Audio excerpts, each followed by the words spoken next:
my dad off, like they piss almost everybody off. He left and he got back in when I was in high school, and he bought me a course, an introductory course that I quite liked at the time. And, we didn't mention it to my mom. So after I did the course, I decided that I would wait to resume my involvement in Scientology till I was 18. I felt that was the honorable thing. The thing is, years ago under Hubbard's administration, you could leave the Sea Org after 6 years without a problem, without a quote-unquote freeloader debt. And Miscavige put a stop to that. To define the difference between the era of Hubbard and Miscavige, what way, how could you define that? I know you've talked about a few of the differences, but just to actually round that up, how could you define what was the major differences between both eras? Well, so Hubbard created that billion-year contract probably, I think, before they went to sea. And basically, you're saying you're going to just live there. They call it their religious order, which annoys a lot of people because they're like, what's so religious about Scientology? But that's what they call it. They call it their religious order. And you're going to live there till you die. Or if you're too old and creaky and they throw you out on the street, listen to me. And eventually that's when I figured out that they didn't care about their members at all, but would continue to ask for money and time and money and time. And that's when I questioned it. But I had quite a few go-rounds with them, and they were successively more and more and more unpleasant. Sorry. I don't like the guy because the reason I disapprove of Cruz is mainly because he has hit staff, and he has said it's great that Miscavige hits staff. That's my biggest problem with him. No, Kat, sorry.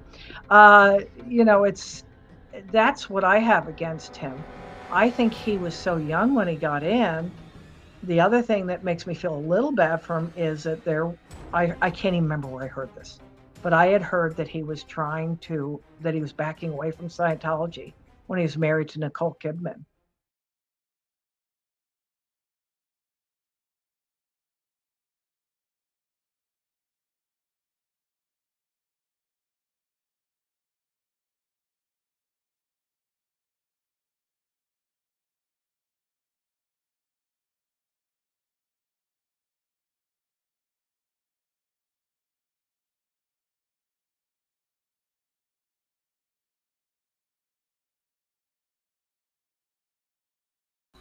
Guys, we're joined today by Claire Swazey and Holly Provencal. Claire is a ex-Scientologist, and she's graced us with her presence today. How are you doing, ladies? You want to go first? Yeah. Do you want to go Glad first? to be here. It's been a while since I've been on Ronan's podcast, but thanks for having me back on. Yeah, listen, I just reach out to people, and some people get back to me and some people don't, but Claire did get back to me. We've been talking backstage. We've been talking for a couple of days now, and her story is mind-blowing. She's got some positives to speak about Scientology, some negatives to speak about Scientology, but before we actually speak about the Scientology part itself, we want to know a bit more about yourself, Claire. So sure. Why don't you brief us on where you're from, your early life and leading up to Scientology? Sure. I'm from Albany, New York, which is the capital, and my parents were civil servants. And my dad graduated college when I was 10, so I got to go to his graduation, which was pretty cool. Not every kid gets to do that. And my dad got into Scientology when I was about 9. So I'd hear terms around the house, but my mom never liked it. So we continued to go to Catholic Mass every Sunday and every holy day of obligation. So I had mainly a Catholic upbringing. And then the cult pissed my dad off, like they piss almost everybody off. He left and he got back in when I was in high school, and he bought me a course, an introductory course that I quite liked at the time. And, you know, we didn't mention it to my mom. So after I did the course, I decided that I would wait to resume my involvement in Scientology till I was 18. I felt that was the honorable thing. And I was fortunate. The cult never made me disconnect from her. But then again, Miscavige wasn't at the helm then. And I'm not saying Hubbard was any angel. He was not. But things are uh, exponentially magnified under Miscavige. So anyway, I went to a regular public school, you know, and I've always been just a raging bookaholic. I love to read. It's just my thing. And my dad was interested in New Age thought and different things like that. And he also taught history. So his love of New Age thought is what led him to Scientology. And they pissed him off a second time and he left for good. And I eventually became volunteer staff. And then the cult blackmailed me into becoming contracted staff. And I was either 19 or 20 at that point. I was a very young adult. I was upset. They said there was no other way. I said, I already come here every day, you know, and they said, no, no, you've got to cover yourself. And that was upsetting, you know. But as time went on, I still had normal, ordinary office jobs in the finance industry. I met my husband at the cult. As I mentioned to you before, I sold him a Dianetics book. They used to put me on reception because I was young and blonde, and plus I didn't really know anything. So that was a good place for me. So they put me on reception, and you know, people would come in and talk to me, and you know, usually most would leave and not do anything. But my husband took the Dianetics book home. He was a young nursing student, and he thought it was just amazing. And he has always said to me, I thought they were going to do something. He thought they meant it when they said they were going to change the world. And many times he's told me over the years, he said they could have done so much by now and they didn't do it. And so that was his thing. So we got married there, and I continued to have kind of a normal life. Like I could go out with my friends who weren't in Scientology. There's no such thing as, you know, if you're in Scientology, you can't associate with non-members. If you're in the Sea Org, it's tough because most of them live on base and they can't really come and go as they want. But publics and local staff can go wherever they want. And if you want to see your Lutheran Aunt Mabel, you can see your Lutheran Aunt Mabel. So that's kind of a myth that I wanted to set straight. So anyway, we noticed that being on staff was, well, that the mission holder and her husband were tacky, ungrateful, and entitled. And so we said we wanted to leave, but not leave the cult. We thought the cult was still fine, you know, and it wasn't, but we didn't know that. We were still in our very early 20s. So we said that we wanted to. There's something that stands out there that you said about your dad. So your dad was in Scientology. He was there very early on. Yeah, he was in the late 60s, and he did what was known as the quickie grades, which are grades are lower intermediate level auditing. And for a while, they were just moving people through like, you know, with shortcuts, lickety split, like a hot knife through butter.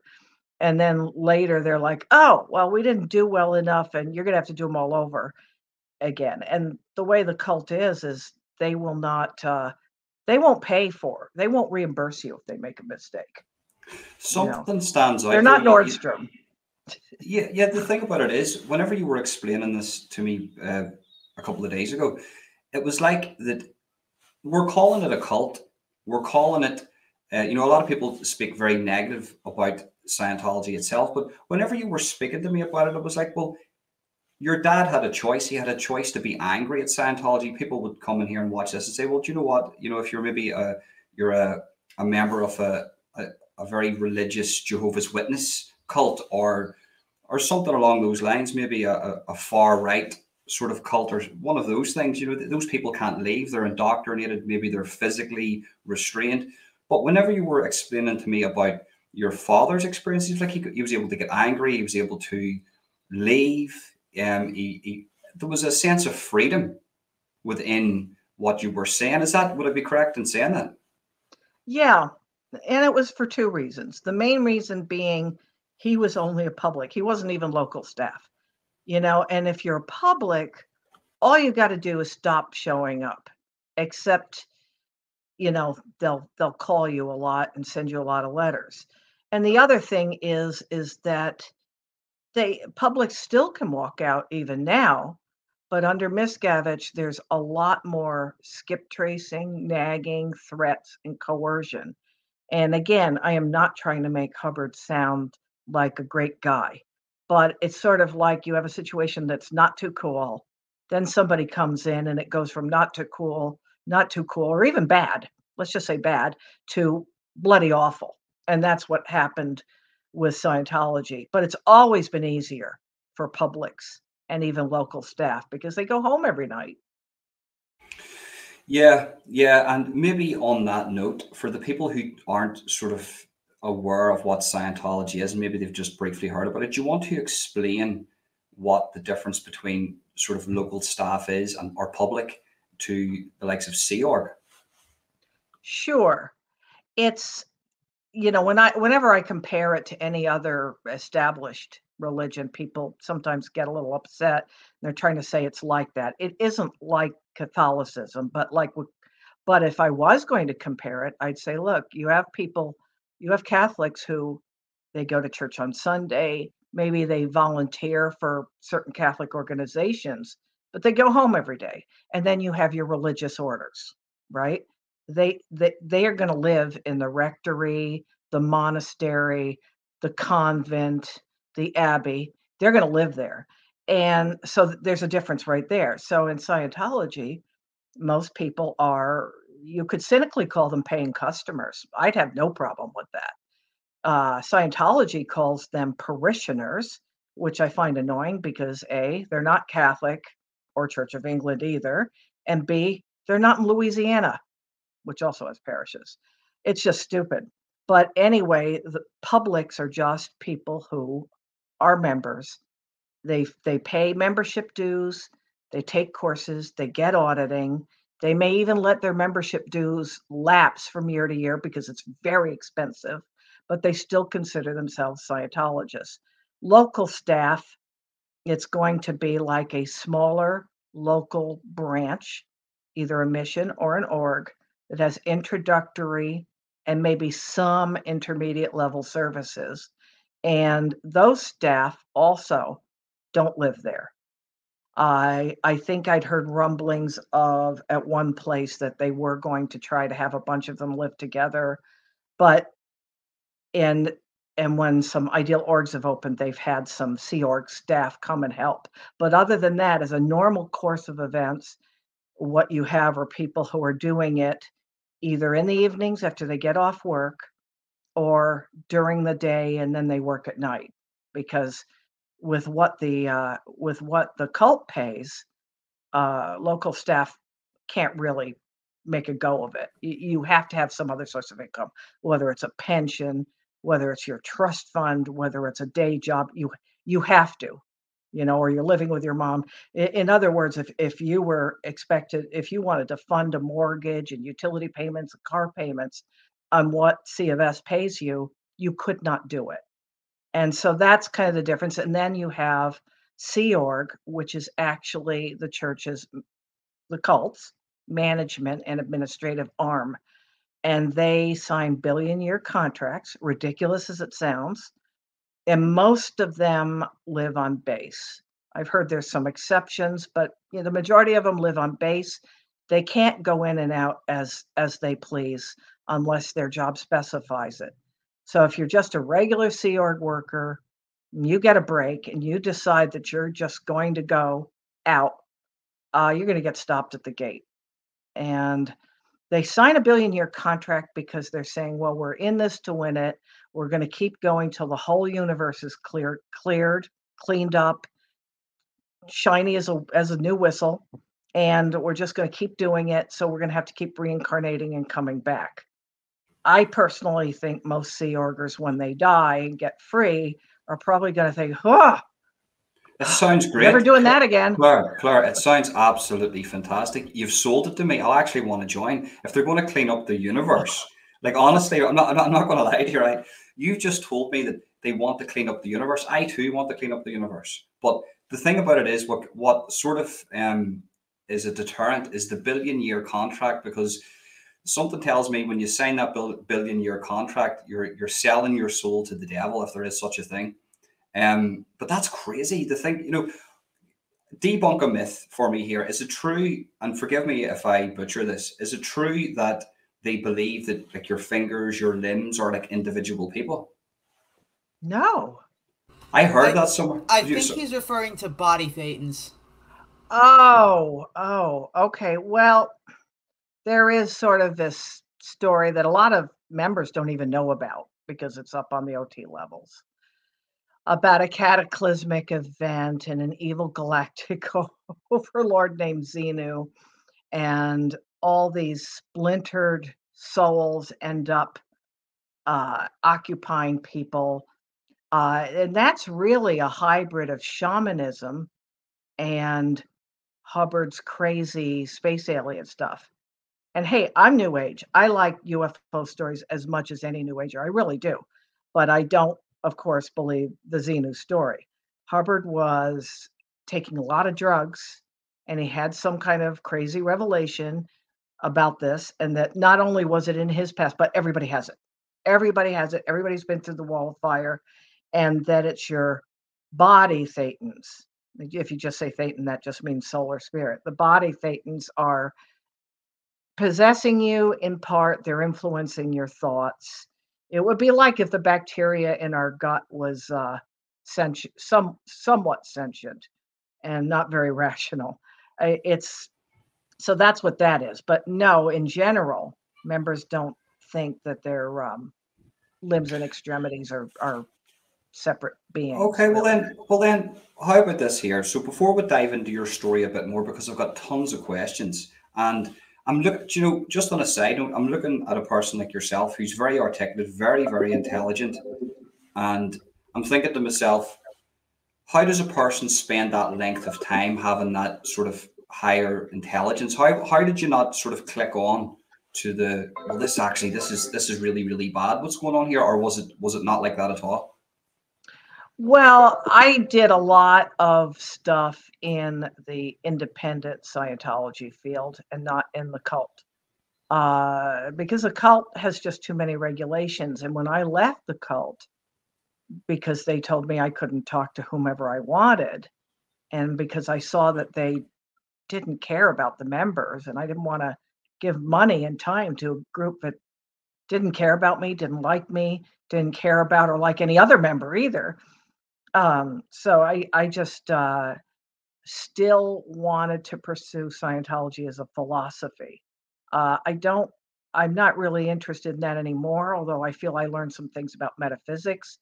These days, I describe myself as a Buddhist, a very crappy one, and, and a bit of a pagan, you know.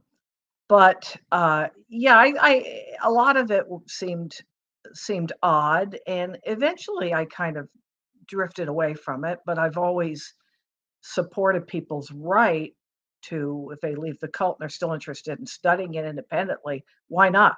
You don't have high prices or the disconnection or any of that. And pretty much hordes of other exes and never been in critics hastened to tell me how wrong my approach was. And It was the emotional side, though, Claire. It was the emotional side, sort of. Just to react to what you've said there. You give them credit for their sort of intellectual abilities, but it was the emotional side to you that sort of faded you off, because you didn't feel like, you felt like you were just there to give them money, but actually, in hindsight, looking back, intellectually, you give them credit. well, I'll just say this. I don't want to give them much credit because they've hurt more than they've ever helped, and anything that in Scientology is pleasant or decent or interesting could be found elsewhere. except for Hubbard did have some theories of his own as well. But you could easily do without them. Thing is, they're not going to clear up the universe because they can't even save themselves. In fact, they've ruined lives. So all they do, if they had that kind of reach, is screw up the universe. That's all they do. So, but the only props that I would reluctantly give is I think that when Hubbard sourced a lot of his stuff, he made a patchwork. He made it an ideological new age patchwork. And a lot of the stuff that he used are things I really like. They're from, the Vedic, occultism, shamanism. So I even studied a little neo shamanism. It's called core shamanism. And that's what got me interested in all that. But let's say I'd never heard of Scientology, or I had, but I didn't do anything with it. Dad didn't do anything with it. I didn't do anything with it. Uh, I was still gravitating toward Vedic and New Age thought, and I could have done very well.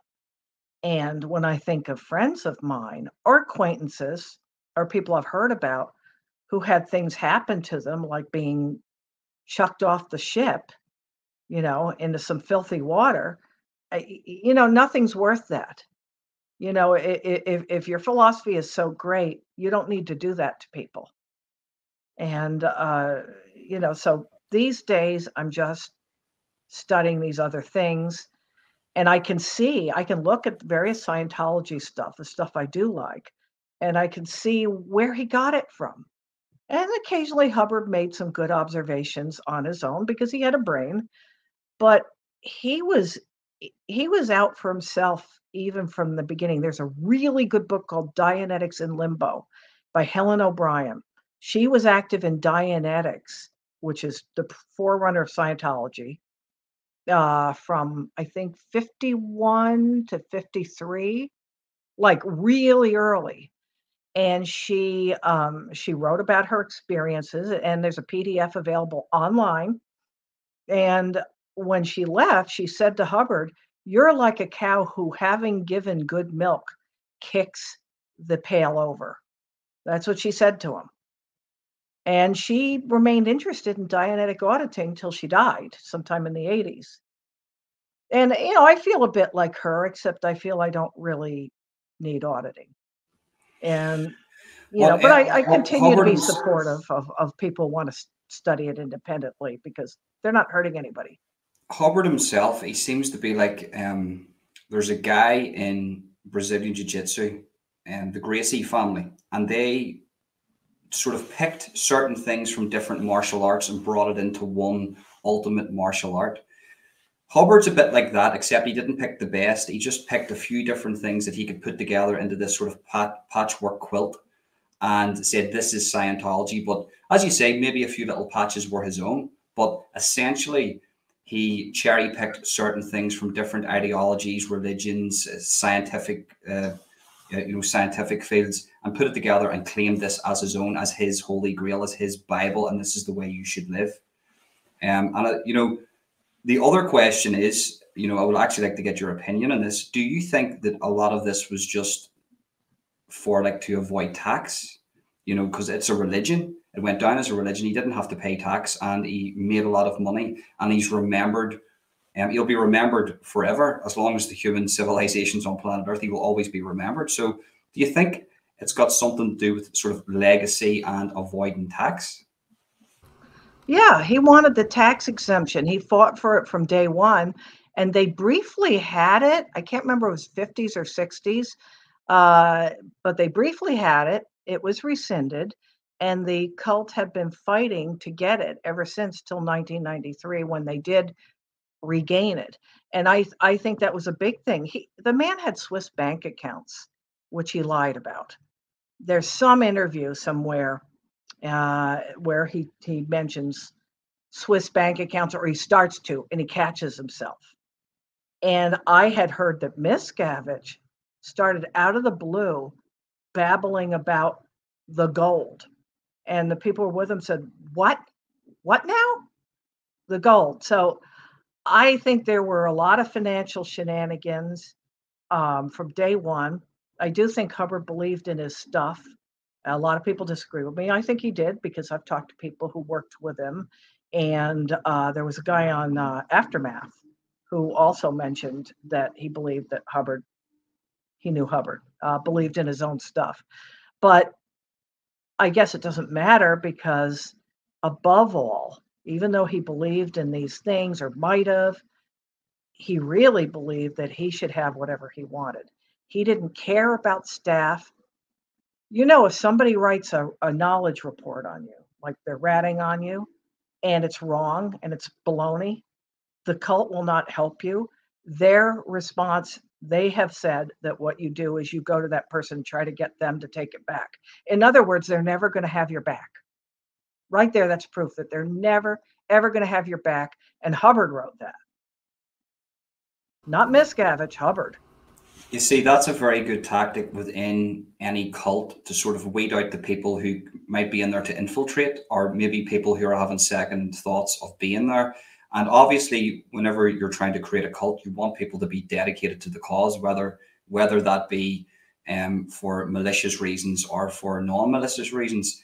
I think that the art of ratting on somebody, we're all here, we're all human. If I do something wrong, 9 times out of 10, somebody isn't going to rat on me, but he wanted that person from that 1 time out of 10, the rat that's going to, he's going to build this religion of people that will telltale on each other. So then essentially you can't trust anybody. There's no brotherhood. It's like it's something that I wouldn't want to get involved with. It's like, you join Christianity, Buddhism, any religion, or it doesn't matter, it doesn't have to be a religion at all. Like, you could be an atheist, but you join these groups to sort of have a brotherhood, a sisterhood, a peoplehood. So, you feel that you're one. But in Scientology, I do think that, looking into the story a little bit, not as much as Holly, I know Holly's got a few questions for you. It feels like that was one of the main causes of the breakdown, because this, you need to have a brotherhood for something to stick together, or a sisterhood, or a peoplehood. It needs to stick together. Does that make sense? I had it, and I was devastated when sometimes people would be or they'd be rude, I mean, there's actually a scale of ethics actions. And the first is to notice something silently and not say anything. Okay, that sounds good. Then the next step up is to say something to that person. But and then it goes all the way up to, then you write the KRs, and that sounds great. But a lot of people go straight into just messing with you and writing the KRs and being idiots, and I had a couple KRs written on me, a year or so before I left, and they didn't even bother to give me a copy, and it was bullshit too, Isn't that off policy? What's that? Isn't it off policy to not get a copy of your KR that someone's reporting on you? If I recall, there is a type of KR that you don't get a copy of. I think it might be things that shouldn't be. I know that somebody's going to correct me on that, and that's great if they do. And I don't even remember what kind of KR they were. What it was there were these, what the church does, I like to call it the church or cult of nagging.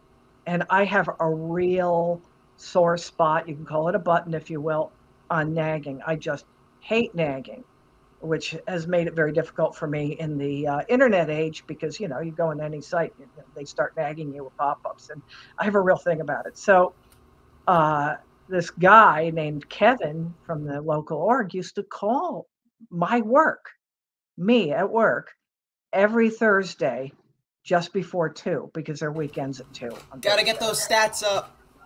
And it got to the point where my coworkers, because we had kind of group phones, like we had a phone on each desk, but they had multiple lines. And it got so that my coworkers would be like, who is this Kevin guy? And one time I talked to him, and I guess I hung up too abruptly. I didn't even know it. I didn't even friggin' know it.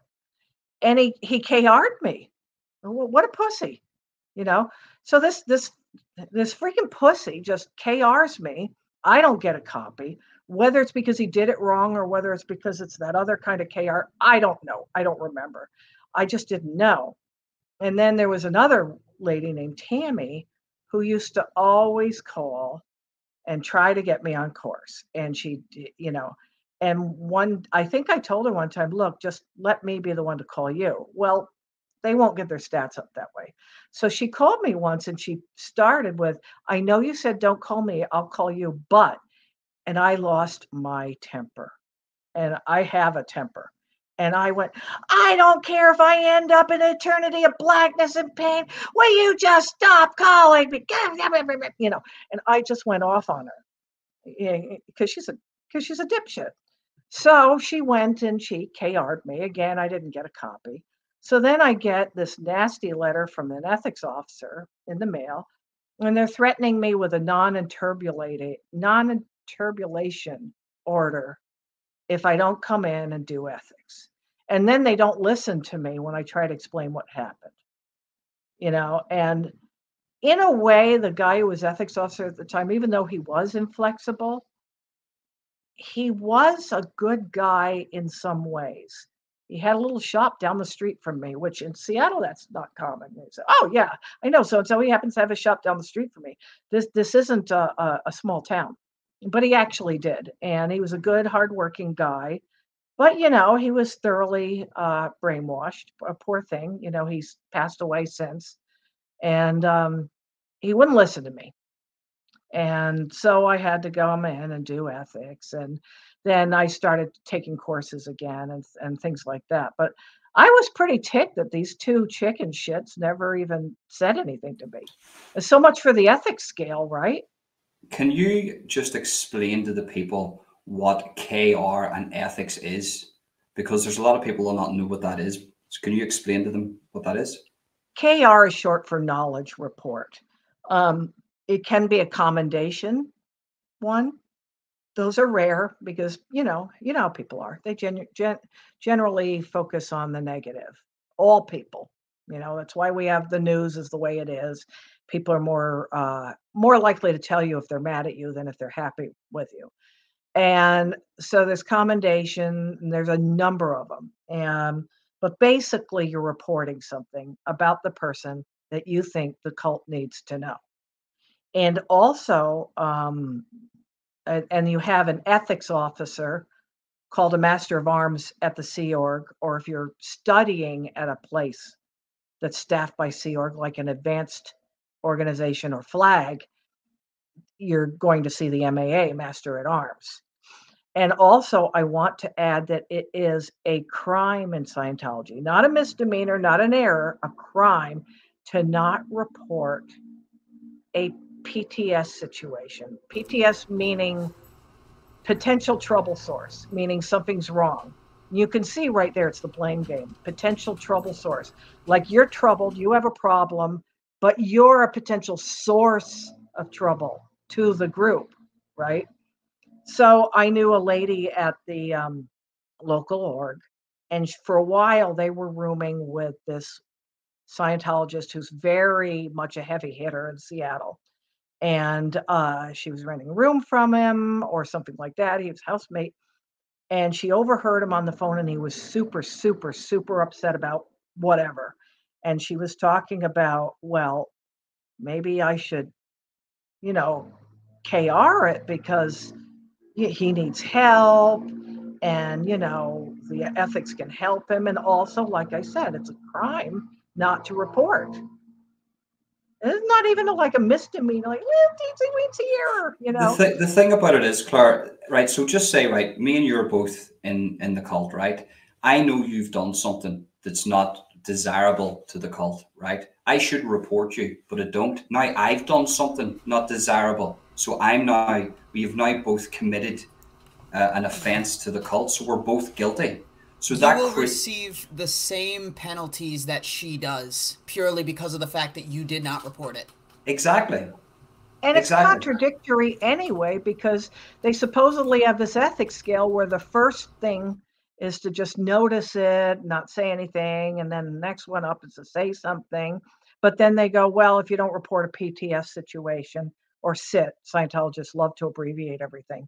It's why I ended up really liking corporate speak, because I've been a Scientologist, and I just love the jargon, you know. So corporate speak, I'm throwing out terms left and right at work, right? Not Scientology terms, but you know, so they're saying, well, you have to report.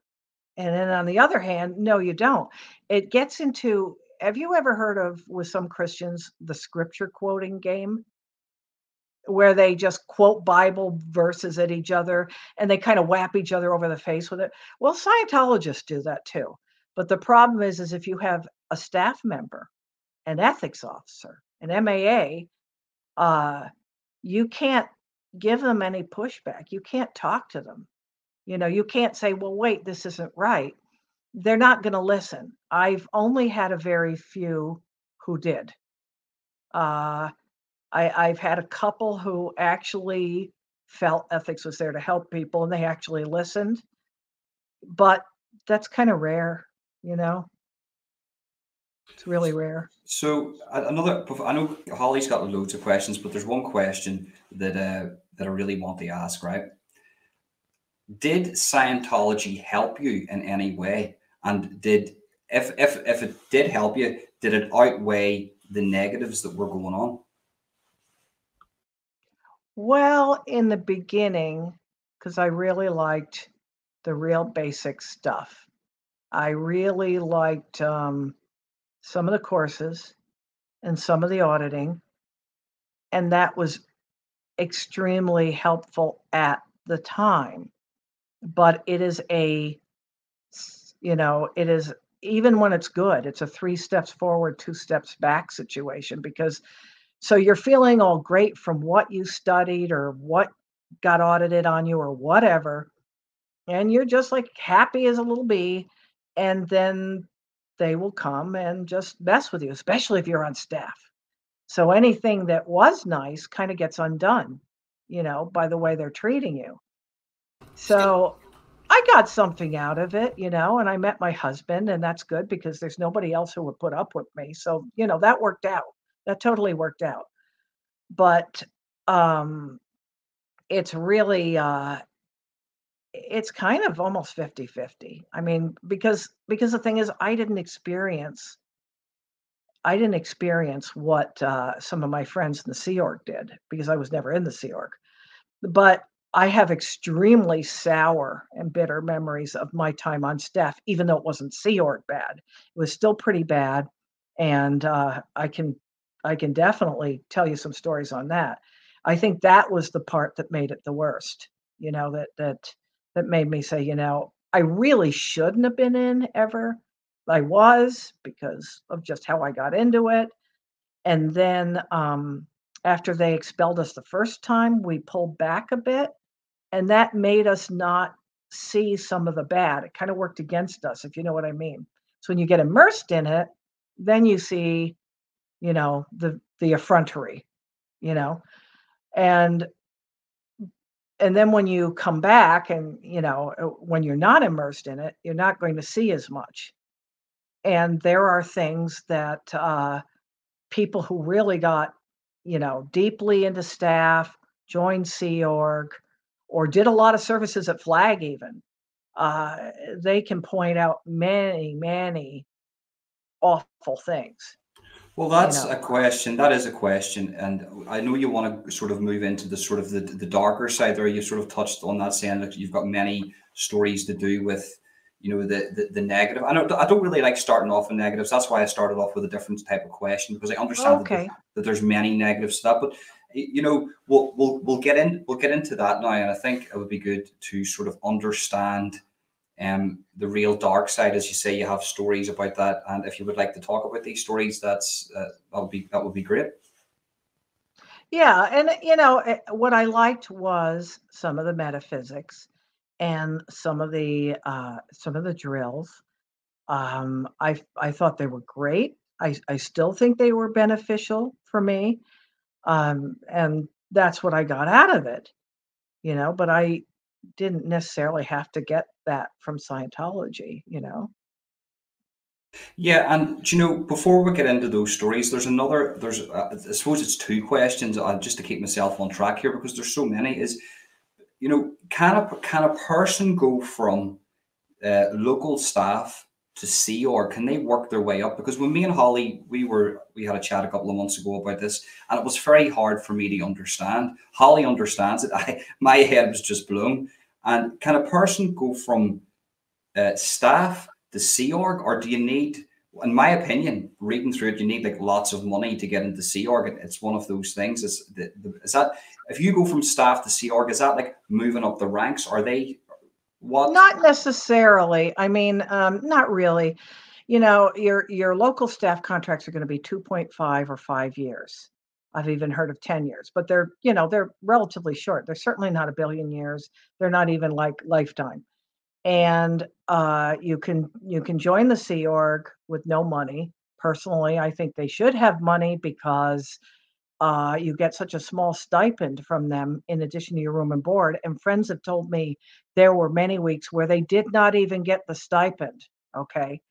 You know, it'd be one thing if they really took care of you. Not that I'm in favor of the Sea Org. I think if I was going to pick the worst thing Hubbard did, it'd probably be the Sea Org, right? And it is not true what some people think, that Scientologists have to turn over all their salaries and assets to the cult.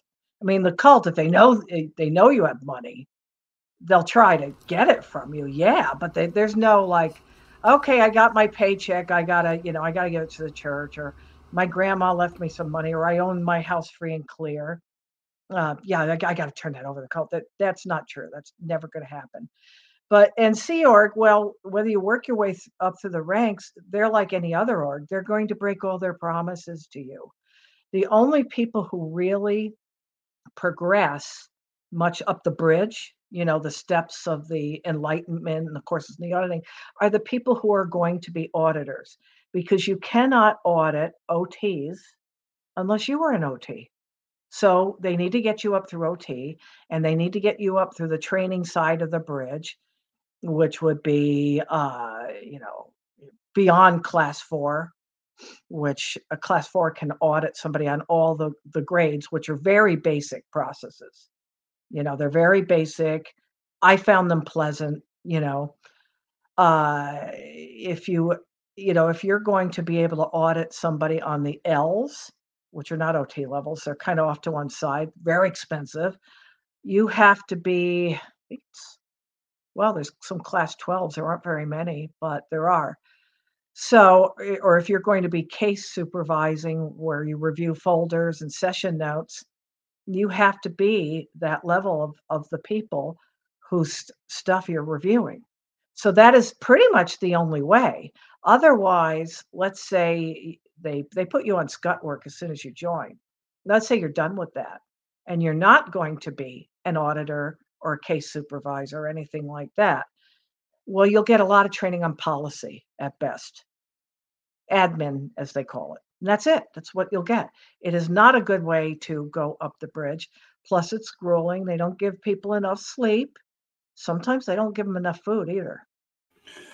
Well, you know, with the sleep deprivation and, you know, starving people is a tool used by many clans and cults throughout civilization to control, because if a person is deprived of sleep, they're very susceptible. And in a dream state, you know, we all have been there. You wake up in the middle of the night, your partner says to you, go down and get me some water. You're liable just to get up, you know, because you're in that dream state. You'll do things. And then starvation, you know, that hunger to keep driving forward. If I keep a person at a certain hunger, it's like motivation and fuel to keep going forward. If I just do this next thing, I'm going to get fed. Well, Holly, is there any questions that you have?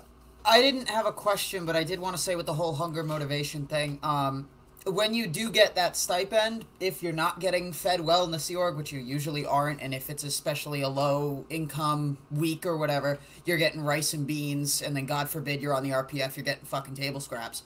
No, you're going to end up spending the stipend that you get in the canteen, so the money they pay you is going right back to them. It's a company store thing. Remember that song, 16 Tons? It's an American folk tune. Yep. And Ronan might not be familiar with it, but it's basically like the coal miners, right? And the only shops they could shop at were owned by the coal mines. So, and the song goes, and I let's see, I owe my soul to the company store. It is a company store situation. Now, they don't care if you get care packages from home, but they're going to inspect them.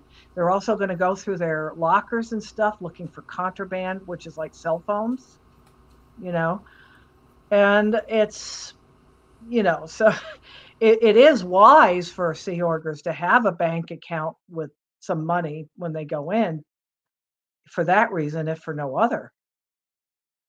Yeah, it's like that side of Scientology now is like signing yourself into prison.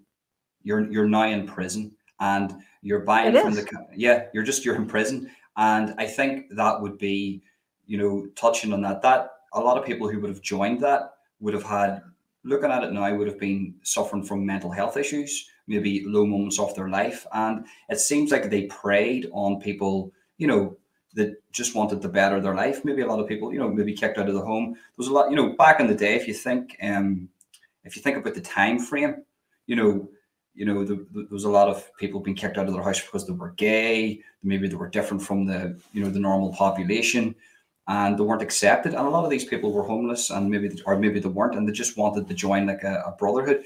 And now they get into this, and they're in prison. They've signed themselves into prison. But as you said, though, there is two sides to that, because the public side seems to be a bit more free flowing. Yes, there's negatives to that, but whenever you're in deep into this Sea Org, this is where this is very, very dark. And as you said, you have friends that have horrendous experiences. Now, what's the bad experiences that you've had personally yourself that you can maybe pick out in your head? Well, let me just circle back to Sea Org super quickly.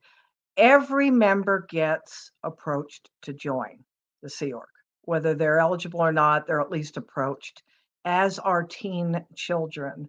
And the other thing is, years ago, under Hubbard's administration, you could leave the Sea Org after 6 years without a problem, without a quote unquote freeloader debt. And Miscavige put a stop to that. So, I knew people who they called it cycling in and out of Sea Org. I knew people who did that. So I thought I'd mention that, because I think it's no, that's quite interesting. No, it is very relevant. Is that now was that Miscavige or Hubbard you were talking about there? Because when it changed with Miscavige, didn't it? Yeah. Yeah, I think so. And I'm certainly not defending Hubbard, but Miscavige took away a lot of things and made bad situations worse. Sea Org already was bad. If people who were on the ship with Hubbard have told their tales.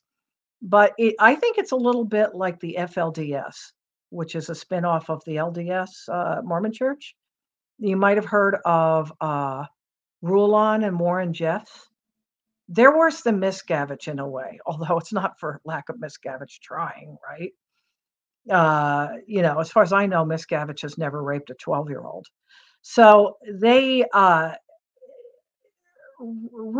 they had plural marriages, and they would really target young girls. Usually teens, early 20s, but there are a couple very young girls, like 12 in there. And Rulon, he would let people have like a little bit of freedom, and he was a little nicer, but he still was doing a criminal thing.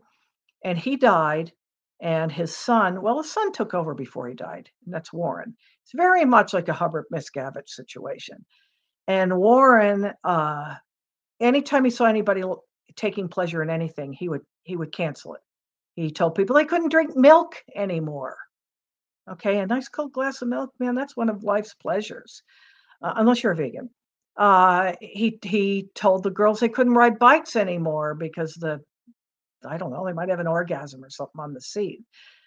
And I noticed that, and that is a cult tactic, that you see people happy about something and you take it away. There's a lot of examples of that through history. And then, so you had a group, it was already hostile and bad.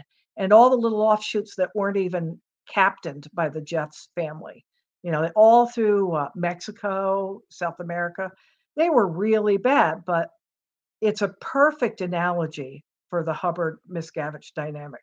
where you have a totally institutional bad situation, really bad, with bad teachings. Then a new guy takes over who does all these things, then adds child molestation in. And I don't just mean the 12-year-old brides. I'm talking like little kids get sent to him to talk to him, and he would hurt them. Is this And Miscavige we're talking about here? no, I'm making a clumsy analogy. I'm comparing Scientology to FLDS. Oh, yes, yes, yes. Sorry. You've yes. got the dynamic of Hubbard being a total asshat and hurting a lot of people and having some extremely stringent ethics policies and policies about going after critics, trying to get as much money as you can, all that. And then you have Miscavige takes over and he's even worse. And it's analogous to what was going on in FLDS in the Jeffs family. Or you have somebody who's just, But just to actually to define to define the difference between the era of Hubbard and Miscavige, what way, how could you define that? I know you've talked about a few of the differences, but just to actually round that up, how could you define what was the major differences between both eras? Well, I mean, when Miscavige took over, I was a public again. And I'd already dialed back my involvement a bit. But, and so I'm trying to remember. I know one thing he did was just expel a lot of people at the Mission Holders Conference. These were people who had missions, small Scientology centers who were doing great. He made it so that it's harder to get auditing. He put in a lot of rules, roadblocks. So he did that. He did things like I mentioned, where he takes away the 6-year cycling in and out thing. And he added all these drills, and he revised all this auditing, and it's supposed to be against policy for anybody but Hubbard to do that, and Hubbard's dead. So there was a lot of that. There's a lot more discipline stuff under Miscavige, but I've had people tell me that they had a great time when Hubbard was at the helm. I was pretty young still when Hubbard was still alive, and but I do remember I saw some ridiculous stuff when he was alive too. So it's kind of like you're not going from good to bad, you're going from bad to worse. Kind of. Yeah, and one thing I can't get out of my head, right? And if you don't know much about it, that's fine. But the contract itself, the billion-year contract, right? I need to know more about this because, what was that about? What were you signing your life away to? What was in this contract? Well, that was a Hubbardite thing. That was not a Miscavige thing. And I went to a talk, and a lady who alleged that she'd worked with Hubbard, and I don't remember her name, but hang on, I'm chewing the cat away. She alleged that she worked with Hubbard when he created the Sea Org. And he said, we got to have something that really shows their devotion. Oh, okay, a 1,000,000-year contract. Oh, that's not devoted enough. It needs to be more of a commitment, 1,000,000,000 years. I think that lady, she might have really worked with him, but I think she's just pretty disingenuous. She said she knew him when he was in South Africa, when he was working out the Johannesburg rundowns and everything. And of course, it was a talk at, the Bellevue, Washington mission, and everything she said was going to be all pro. Anyway, so Hubbard created that billion-year contract probably, I think, before they went to sea. And basically, you're saying you're going to just live there. They call it their religious order, which annoys a lot of people because they're like, what's so religious about Scientology? But that's what they call it. They call it their religious order. And you're going to live there till you die. Or if you're too old and creaky and they throw you out on the street, stick you in a low budget old age home. Well, that's and then you're going to boarding, reincarnate and come back. That's fitness boarding, isn't it? What's that? Fitness boarding? I don't think when so. someone is like decided on whether or not they are Oh, suitable for the yes, Sea Org? yes. Yeah, yeah, and it's again, you're getting a Sea Org policy, which I am less familiar with, you know. But there are a lot of stories, anecdotes about elderly people being either chucked out on the street or dumped at a low budget nursing home. And it all seems to stem from KSW saying we'd rather have you dead than incapable.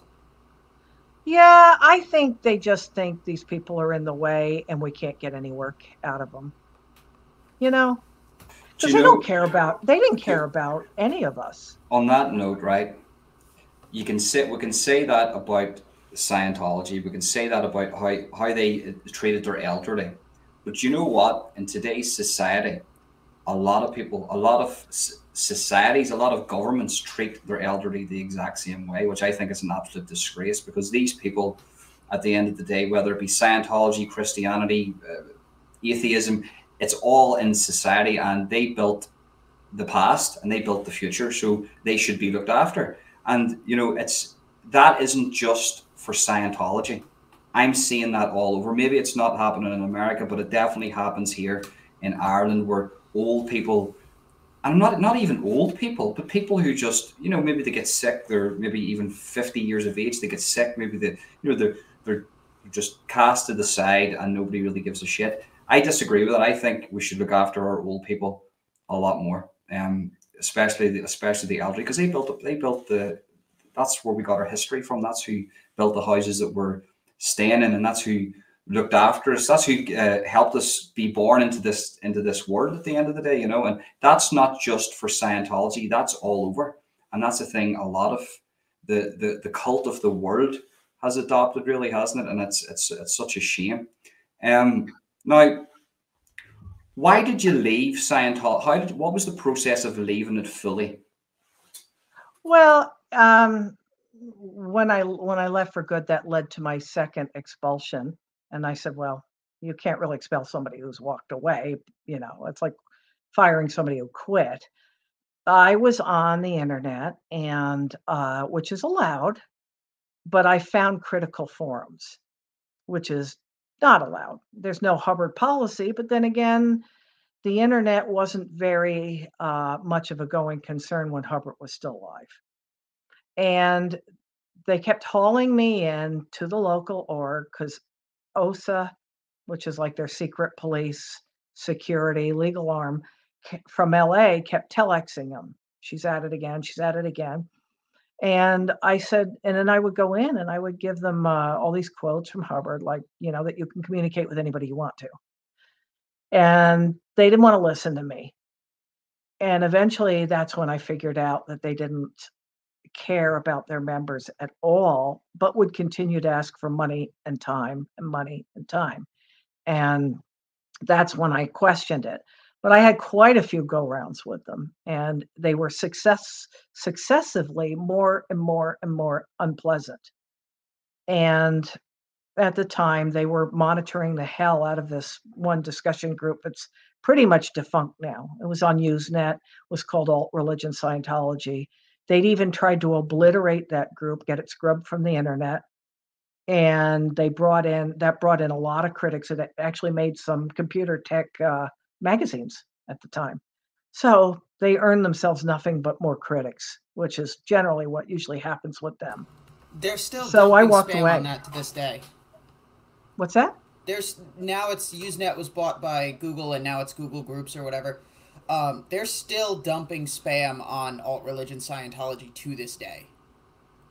Yeah, and it just got ridiculous. And the thing is, none of the critics were wanting to do anything on there anymore because then message boards became more the thing, right? And then when Facebook arose, there were a lot more. There were a lot of critical Facebook groups, and there's pro Scientology ones, which are vetted very carefully by the cult. You know, so none of my friends go on Google groups. So that's why the first time we got expelled was we wanted to leave staff. We wanted to break our contract, and they didn't want us to. And there was more than one of us. The mission holder wanted to sell everything and move to Clearwater anyway. And she had money. She had money. I never saw a dime of it. I got $5 for two years of work. I suppose that's now we're going into the realms of PR, of publicizing and making the cult look good. Two questions for you. The first one, do you think they targeted celebrities to get them in to sort of make it look good? Like you have John Travolta, you have him speaking very, very highly of Scientology. I've heard one story of John talking about, he couldn't have got by the time when his son died. He couldn't have got by that time without Scientology. You have, Tom Cruise, that little tiny, 5-foot guy with a massive medallion. Were these people specifically like small Napoleon? Well, let's call a spade a spade. Or Napoleon, like small man syndrome. Look at me, I've got a massive medallion. Do you think these people were specifically targeted for Scientology? And how did they, in your opinion, how did they get these big stars into Scientology? Well, yeah, they were targeted because even in the early days when I was in, before Miscavige was really doing very much in it, they always said we want to get artists in and opinion leaders. Artists are so good with the aesthetic arts, and this will be good for them. And they let us know it'd be good for their image too. And I thought it was logical. Well, it is logical, right? Hey, it's so great that it's helping this person with their art, and in turn, that they're when people know about it, they're going to want to get into Scientology. So absolutely, they do target celebs. They also want to target anybody with lots of money. Celebs can be kind of the face of Scientology, kind of like a cosmetic spokesmodel, right? It's kind of like your Revlon spokesmodel, your Sybil Shepherd or whatever. And they're doing something like that, with the celebs. Now, a lot of these, both Tom Cruise and John Travolta were very young adults when they got in Scientology. They weren't kids, but they're very young adults. And they were each brought in by their girlfriends who became their wives. Diana Hyland, I think, was the one who got Travolta involved. She died. I don't remember if they got married. They were very, very close. She got him involved. And Tom Cruise was brought in by Mimi Rogers, who he used to be married to. And as far as I know, she's no longer in the cult. So a lot of times that happens, and then they just stay in. And then you got people like Juliette Lewis, who's from a Scientology family. You've got Chick Corea, who was involved as a very young man. So, you get involved when you're young, and it seems pretty cool. And if you're a celeb, maybe they're not pulling all the shenanigans with you that they pull with people like me, even from when I was a public, when I wasn't even staff. So there's a lot of that. But yeah, they will go after anybody with money, anybody who's a VIP, and anybody who would look like they make a great spokesperson, lend them some credibility. Well, if on that, right, I think two things I have to say to that. I think with a lot of these actors, I think a lot of them can be narcissistic and they want to be attached to something that's so esoteric. Look, I'm involved with this and only me. I know about this and I'm the hierarchy to this. And, it fits with their nature, especially actors, if you know who they are. Even if you love actors, John Travolta, Tom Cruise and all those guys, it fits with the nature of the actor. Most of these people want to be seen. They want to be involved with esoteric things that they know all the knowledge. And if you listen to Tom Cruise, I actually agree with Tom Cruise a lot that he has to say to do with psychiatry and pharmaceutical drugs. He's right about a lot of things, but it's the narcissism being attached to this. Look at me. This is the best thing that you can do. And this is I am the hierarchy, and this is what you should be attached to. So it's like a grandiose narcissism, if you want to see it that way. Well, that's yeah. The thing. Oh, sorry. I mean, I don't like the guy because the reason I disapprove of Cruz is mainly because he has hit staff and he has said it's great that Miscavige hits staff. That's my biggest problem with him. No, Cat, sorry. It's that's what I have against him. I think he was so young when he got in. The other thing that makes me feel a little bad for him is that I can't even remember where I heard this, but I had heard that he was backing away from Scientology when he was married to Nicole Kidman. And we know that she never really liked it much, and that I think they were both backing away. And I don't know what the hell Miscavige did, but out of the blue, Cruz has divorced Nicole, only saying she knows what she did, and he becomes 11 billion times more fanatical. Before that, it just seemed like he really liked it and wasn't shy about saying so. And that's when he started using slave labor. Well, there was one incident before. He wanted to run toward Nicole Kidman. Can you see me rolling my eyes? Across a field of flowers, when they were getting married, like this dorky stuff from my parents' time, I guess. And they were running, and they had Sea Org slaves. The cult had Sea Org slaves up till all hours planting all these damn flowers. And that's from an affidavit by Andre Tabellon. So that's one, but he might not have known about that, but he sure knows now. So I feel a little bad that if it's true that he was backing away at one point, and what the hell Miscavige did, and so now Nicole's happy as hell, married, remarried, and he's hitting people. Holly, you've got a question there, or you want to say something? Go ahead. Well, this was back when you were talking about the narcissism. Scientology pushes a lot of elite status buttons. Clearing the planet, that's why you join the Sea Org, because you want to clear everybody, you want to help the world. And same thing, Ronan, did you watch the leaked Tom Cruise video from like 2008? I seen the video, you sent it to me, I watched it, I think that was about 6 months ago I watched that, but listen, it's 100% fine. Wait. How do I get this back? You're there. It's right there. Oh, you can see me? Okay. Yeah, we can see you. She jumped right on the laptop. Listen, we love and now I got all here. this weird coding stuff on the bottom. I'm literally in a place with, I think there's like, no joke, about 40 cats around this house, and it's you all can different see me breeds. though, right? Yeah. Don't worry. Listen, cats rule us. We don't rule cats. That cat is more powerful than any Scientology owner or hierarchy that you'll ever meet. That cat can do whatever it's like. We don't tell cats what to do here. Cats can do whatever. Well, I think she's suppressive, frankly.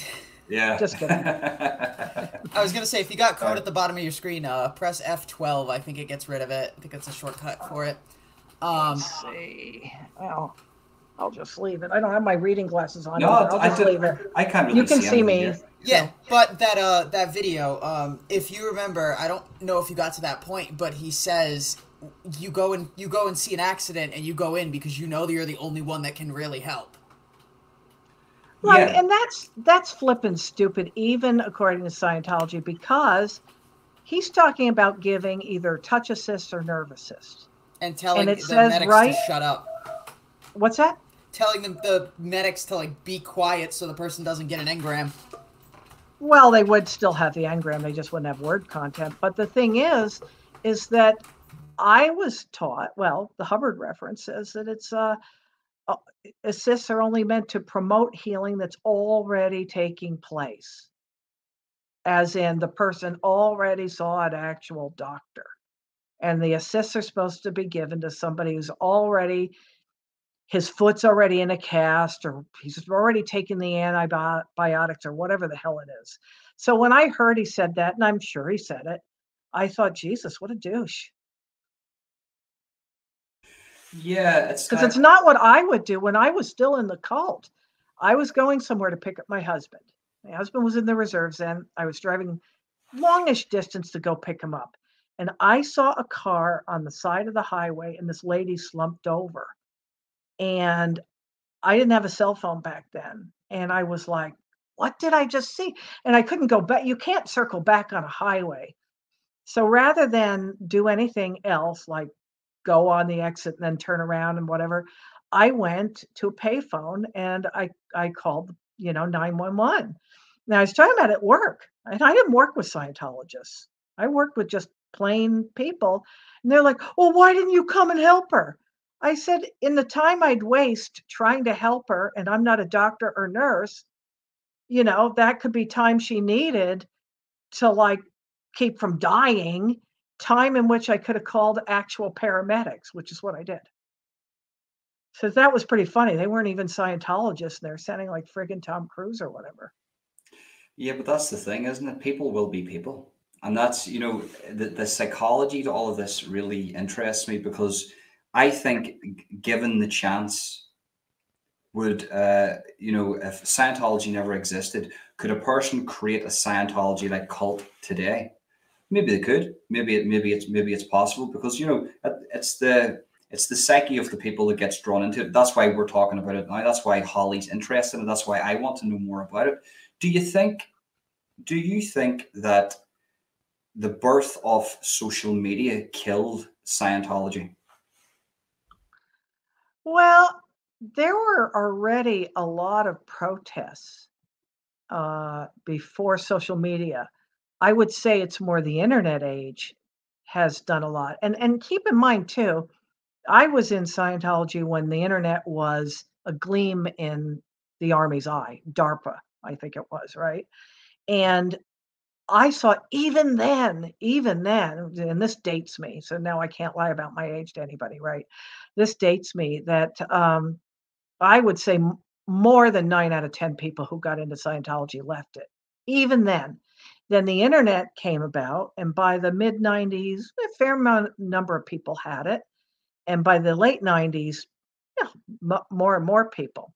And people were posting the OT levels and the Xenu story. And then people were posting about the abuses and the problems.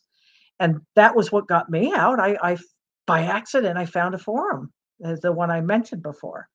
And I was like, what is this crap people are saying? These must be very bad people. Then I decided after a few months, oh, they're not bad people, they're just mistaken. And then I started getting like emails from people saying, "No, Claire, it's true." And sometimes the emails would be anonymous, but they weren't mean. They weren't mean. And they're, "No, this is true. This is really happening." And it led me to leaving. So, I wouldn't say social media, although that's another refinement, if you will. We already had pickets, protests, but back then, before social media, the cult was able to quash uh, memoirs and different things, and they were able to get eBay to pull listings of books and e-meters, and now it seems like they can't. And now it seems like there's new memoirs like practically every month, you know. So even before Leah and Mike, before Mike and Tom DeVote and other people left the cult and went public to the St. Petersburg Times, I think it was called then. Even before then, there was a lot of activism, and you already had a crappy retention rate. Like 1 in 10 people would stay in, or a couple out of 100. And then that's just the internet put the nail in the coffin. And Leah Remini's show, her wonderful show, The Aftermath, and her podcast, an even bigger nail. Yeah, she's a wonderful lady, and I would love to actually get speaking to her one day. Not even just for a podcast, just to get speaking to the lady because she's got so much knowledge in regards to what went on in those hierarchical situations, But it's fascinating. Like, see when it comes to squashing any of the negative things, what were you trained in doing? Like, for instance, if as you say, there was people protesting against it. There was people with pickets. There was people, talking very negative about Scientology. What lengths did they go to in to sort of squash any negative press? Well, the story of what they did to Paulette Cooper Paulette Cooper Noble, which is memorialized in a book called The Unbreakable Miss Lovely by Tony Ortega. That is a case in point. They did everything they could to break her. And the harassment, I can't even remember all of it. There was a lot. They tried to make her think she was insane. They blackened her name. It's amazing. And like Tony Ortega says, she's unbreakable. But it was certainly horrible and horrific for her. And I know that they got eBay to just kowtow to them and pull listings, but it seems like that hasn't been happening in the last 10 years or so. They have way more clout than I would have thought a cult would have. There's a lot of cults out there. Some are as toxic as Scientology. Some are maybe even a bit more toxic, and some are maybe not as bad. I don't see most of them having as much clout. I think they must have some secret heavy backers. That makes me sound like a conspiracy theorist, which I'm not.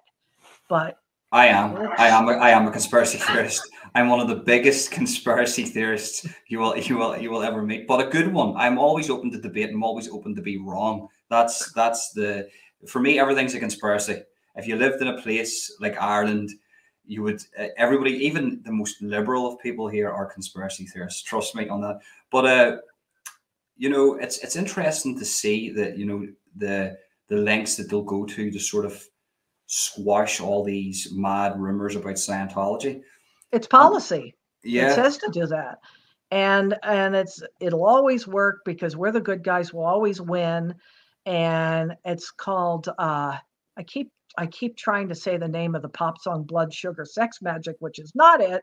It's Blood Sex Crimes Policy Letter, I think it's called.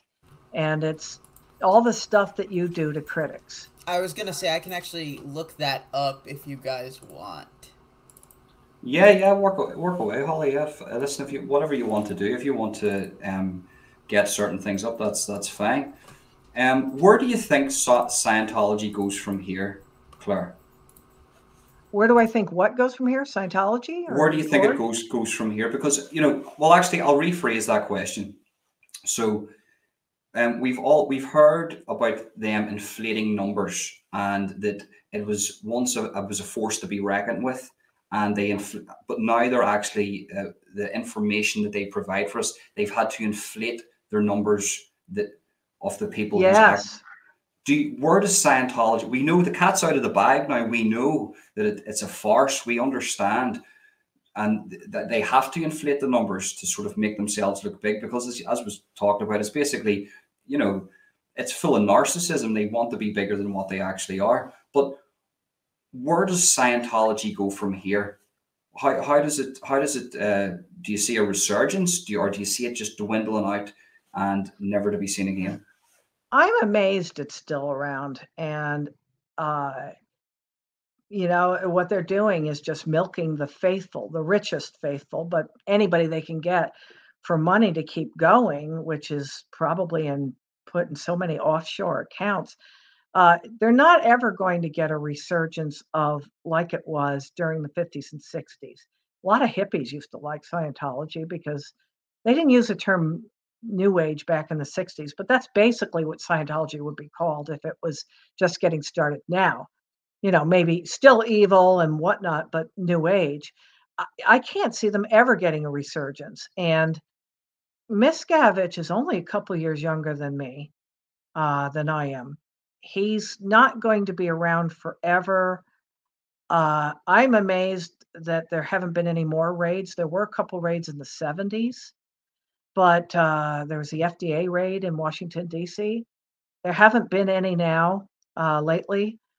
If there were, I would have thought that he would take the Nazi route and go running off with a suitcase full of bearer bonds or whatever to South America or whatever.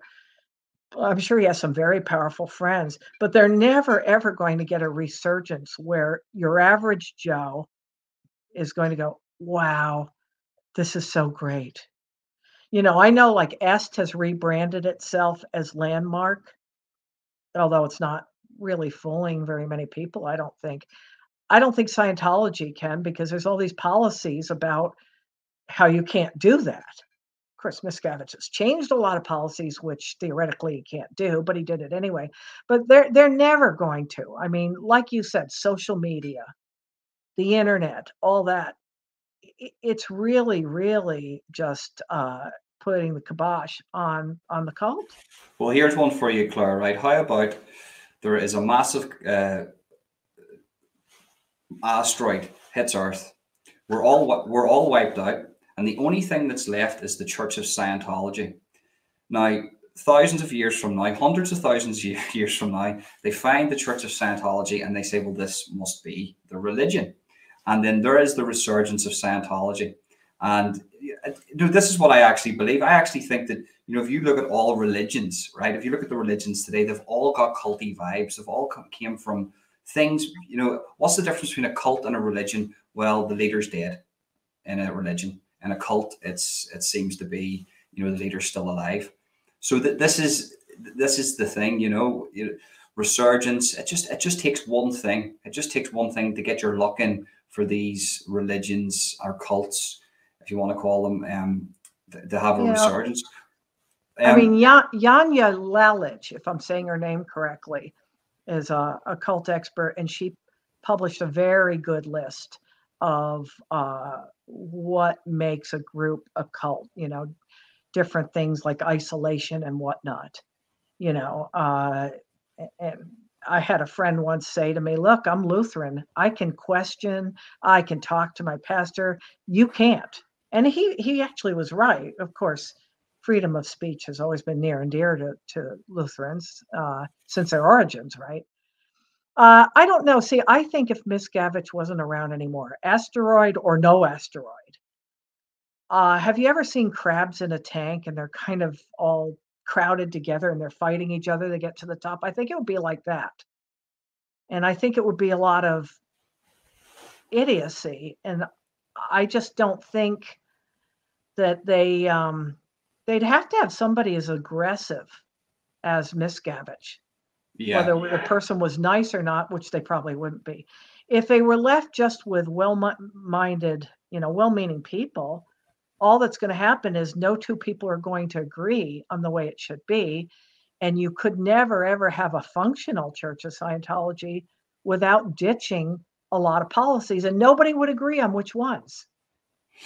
So that's their downfall. Basically, that is the downfall of Scientology. There, you've just basically wrapped it up, in the most articulate way. Now, the most famous person to speak about Scientology, or one of the most famous people to speak about Scientology, was a guy called Joe Rogan. And I watched the interviews that he done with the Scientologists, and it was very interesting. But one of the things that stood out to me, he said that he himself went to join Scientology, or to see what it was like. And in doing so, he gave them his address and his details, and he was inundated, plagued by leaflets. And still to this day, he will still receive leaflets about Scientology, or maybe not to this day, but quite up until quite recently. Is that a thing that would normally happen if you were I just came in to inquire about Scientology? Here's my name, here's my address. They would plague that residence with leaflets about Scientology, and they don't let go.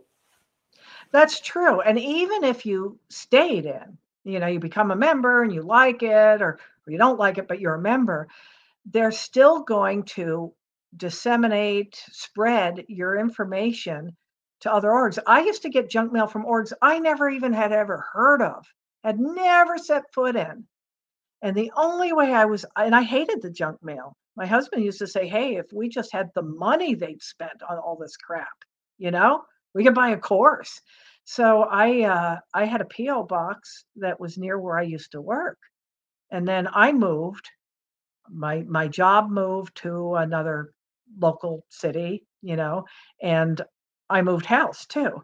And so I closed the P.O. box with no forwarding address. And then I just wrote to all my, my accounts, my credit card companies, my friends and everything, and gave them my address, one by one. And that was like pretty much the only way I got off the damn list.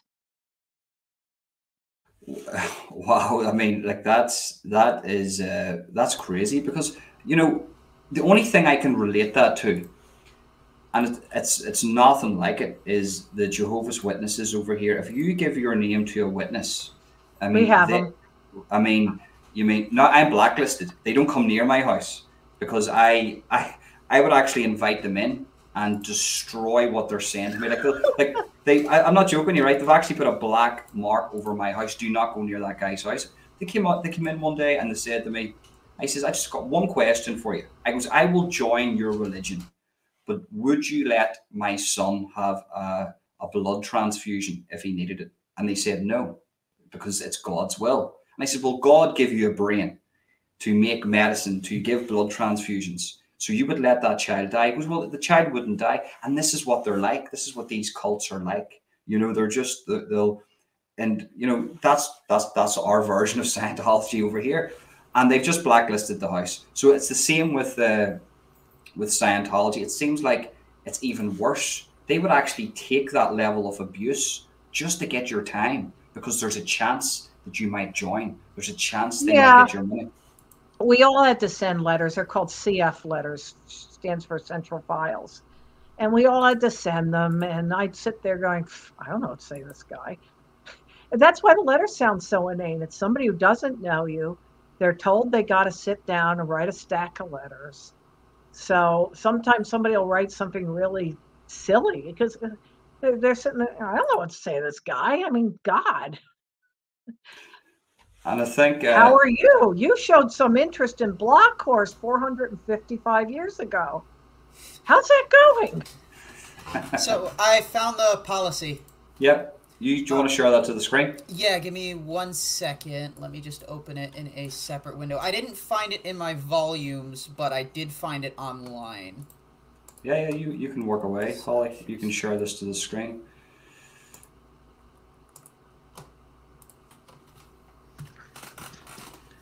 Okay. I'm just checking my computer here. All right. So I'm assuming that this is visible enough for the both of you? Do you want to? You can share it to the screen if you want. I did. I clicked share.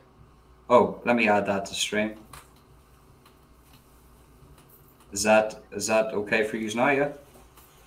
I'm not looking at that. Hang on, I've got the whole thing open, so I can't even see. All right, cool. So it is visible. Yeah. We can see it. We can see it All right, perfect. Yeah. so the part that she was talking about was down here, but I do want to read the beginning of it for context. You can elaborate. Oh wait, anyone proposing an investigation of or an inquiry into Scientology must receive this reply and no other proposal. We welcome an investigation into mental healing or whoever is attacking us, as we have begun one ourselves and find shocking evidence. You can elaborate on the evidence we have found and lay it on thick, attacking the attackers only. They do not defend the points that are being made. They do not try to correct them, nothing. It's just attack the attackers. Never defend. Never agree to an investigation of Scientology. Only agree to an investigation of attackers. This was a big error made in Victoria. I okayed an inquiry into all mental healing. I ordered evidence on psychiatric murders to be collected. Non-compliance with these orders brought on the loss of Melbourne and the law in Victoria against Scientology. Victoria banned Scientology at one point. This was the non-compliance that began it. The original order I gave was relayed as, quote, we welcome an inquiry into Scientology, or it was changed to that in Melbourne. This is correct procedure. 1, spot who's attacking us.